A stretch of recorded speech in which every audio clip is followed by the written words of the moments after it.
Hello, everyone, and welcome to another episode of Horrific History. Tonight, we're going to be talking about the horrific history of the White House. So, the White House, for those who maybe don't know, I guess everybody kind of knows what the White House is, but it's the official residence and workplace of the President of the United States. And it has a rich history dating all the way back to its construction in the late 18th century. Over the years, numerous stories and legends about paranormal activity within the White House have emerged. So, in this video, we're going to go over some of the more notable stories. The first one is Abigail Adams' ghost. Abigail Adams was the wife of President John Adams, and she is said to haunt the East Room of the White House. Witnesses have reported seeing her ghost wearing a cap and lace shawl, as if she is still overseeing the hanging of laundry in the East Room, which she used for that purpose during her time in the White House when she was alive. The next one is the ghost of Abraham Lincoln.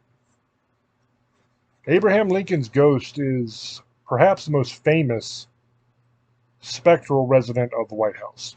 Numerous sightings have been reported, including some by notable figures such as Winston Churchill and Queen Wilhelmina of the Netherlands. Lincoln's ghost has been seen in various different locations inside the White House, including obviously the Lincoln bedroom, and it's often associated with a sense of melancholy, which would definitely make sense because Lincoln oversaw one of the worst periods of time in our nation's history, the Civil War. And by the end of his presidency, he was very tired and haggard looking, just worn down from constant war and fighting and all that kind of stuff. And probably from the sense of sending all those people to their death to try to preserve the Union. And also the way he died kind of sucked, getting shot in the back of the head by John Wilkes Booth at Ford's Theater. So it would make sense that you would get a sense of melancholy when his spirit would be around. The next one is the Dolly Madison's haunting. Dolly Madison was the wife of President James Madison, and she is said to haunt the Rose Garden. Witnesses have reported seeing her ghost moving through the garden as if she is still organizing events and social functions at the White House. And that was actually a role that she played very well during her time in the White House. The next one is Andrew Jackson and his rather rowdy presence. Andrew Jackson was the 7th president of the United States, and he was known for his very strong personality and just general badassery. He didn't put up with no garbage, and he did whatever the hell he wanted to do.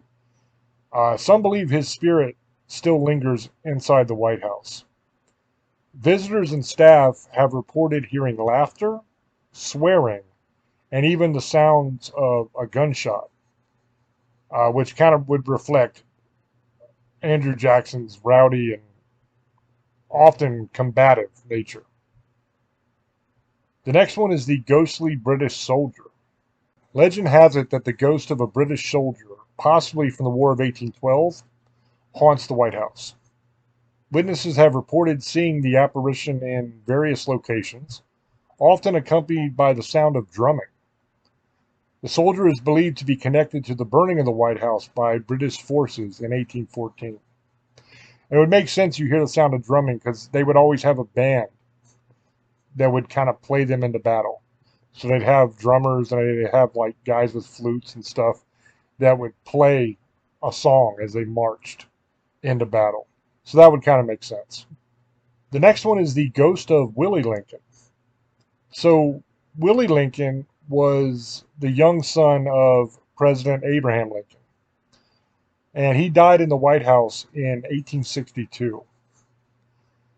Some staff and visitors have reported encountering the ghost of a young boy, believed to be Willie, especially when they're in the Lincoln bedroom. Honestly, the Lincoln bedroom has been the site of numerous different paranormal experiences, and a lot of people say that it's the most haunted area of the White House. Now, a lot of people will tell you from the story of Abraham Lincoln how much of an effect the death of Willie had on them. His wife was already kind of crazy, but losing Willie just really pushed her off the deep end, and she really went into a deep, deep depression and had a lot of mental issues after that. And for President Lincoln, it kind of compounded all the other things he was going through and really caused that sense of melancholy that we talked about earlier. The next one we're going to talk about is the curse of Tecumseh. According to a superstition known as the curse of Tecumseh, U.S. presidents elected in years ending in 0 would die in office. This curse is said to have started with the death of President William Henry Harrison in 1841. Some believe that the spirits of these presidents may still linger in the White House. This next one is an interesting and fun one. It is the legend of the demon cat. So legend has it that a spectral black cat, known as the demon cat, appears in the vicinity of the White House before national tragedies or changes in presidential leadership.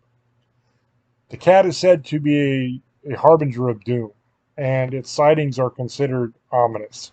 So it has some tie-ins with the legend of the Mothman. A lot of people know that story. That's where this Mothman it first showed up in Point Pleasant, West Virginia, for a bridge collapse. But it'll supposedly show up before tragedy happens, like a day or two before, and there'll be numerous sightings, and then something horrible happens. And this is kind of the White House version of that, called the Demon Cat. So these stories definitely are interesting, and they definitely contribute to the lore that surrounds the White House.